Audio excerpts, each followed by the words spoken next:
Assalamualaikum warahmatullahi wabarakatuh.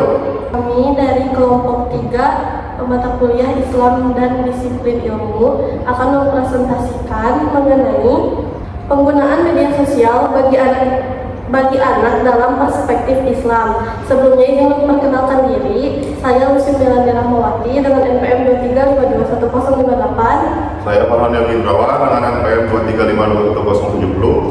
Saya Ridwan Nurwatsyah dengan NPM 2352073. Saya Firdaus Nur Aini, NPM 23521290. Mulai dari slide pertama, yaitu latar belakang. Yang pertama ada era digital. Jadi teknologi ini telah mengubah pola pendidikan anak secara signifikan. Kehadiran media sosial menjadi bagian yang tidak terpisahkan bahkan sejak usia dini.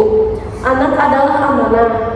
Dalam Islam, anak merupakan titipan Allah yang harus kita jaga akhlaknya dan spiritualitasnya. Kemudian ada tantangannya, yaitu perlunya adaptasi pendidikan Islam terhadap teknologi tanpa meninggalkan nilai syariat. Kemudian ada pengertian dan kedudukan anak di dalam Islam. Yang pertama, media sosial ini merupakan sarana komunikasi digital untuk interaksi, berbagi informasi, dan membangun relasi. Kemudian, anak sebagai amanah, maksudnya adalah orang tua bertanggung jawab penuh atas pendidikan kecerdasan, akhlak dan keimanan anak. Kemudian ada relevansinya dengan teknologi, yaitu pendidikan Islam harus menyesuaikan diri agar tetap relevan dengan perkembangan zaman. Selanjutnya ada hukum penggunaan media sosial. Yang pertama adalah prinsip muamalah. Hukum asalnya adalah boleh atau mubah selama tidak ada dalil yang melarangnya.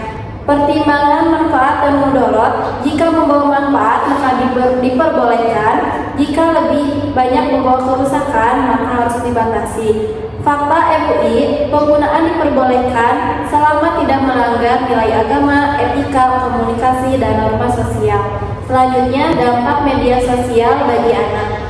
Akses informasi dan pengetahuan luas, paparan konten pornografi dan kekerasan, wadah kreativitas dan ekspresi diri, yaitu resiko kecanduan gadget, sarana dakwah dan belajar agama, penurunan kualitas interaksi sosial langsung, lalu dampaknya ada melatih literasi digital dan etika internet, pengaruh perilaku tidak islami. Oke, selanjutnya ada perspektif maqasid syariah. Para ulama menggunakan pendekatan maqasid syariah untuk menilai penggunaan media sosial. Penggunaannya harus menjaga 5 unsur utama. Yang ke satu ada agama, tidak merusak akidah. Yang kedua ada akal, tidak merusak pola pikir.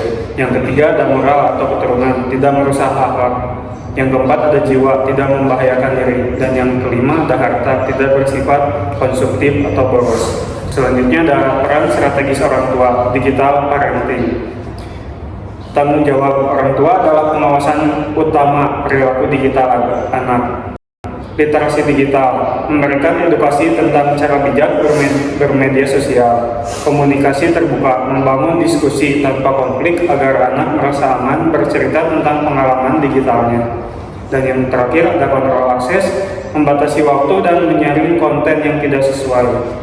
Oke, selanjutnya ada pandangan ulama atau sikap moderat. Yang pertama, kelompok yang memperbolehkan melihat media sosial sebagai alat netral untuk pendidikan dan dakwah. Yang kedua, kelompok yang membatasi menekankan kewaspadaan tinggi karena resiko moral dan perlunya regulasi batas sosial. Yang ketiga, kesimpulan ulama diperbolehkan dengan syarat adanya pengawasan ketat dan tanggung jawab penuh dari wali atau orang tua.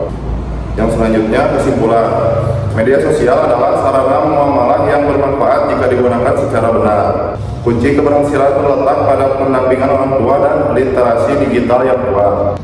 Teknologi harus dikombinasikan dengan pembentukan akhlak sebagai dasar utama pendidikan Islam.